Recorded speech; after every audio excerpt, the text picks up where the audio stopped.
तुम पर भरोसा करना मेरी गलती थी। क्या भरोसा तोड़ा?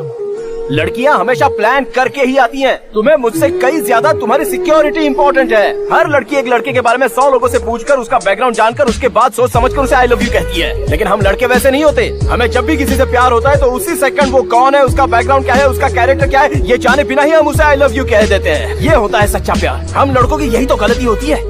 फर्स्ट ऑफ ऑल, तुम हो क्या चीज जो मैं तुम्हें हर वक्त सफाई देता बैठूं? मैं कैसा हूँ मैं अच्छी तरह से जानता हूँ। तुम्हें कैरेक्टर सर्टिफिकेट देने की जरूरत नहीं है।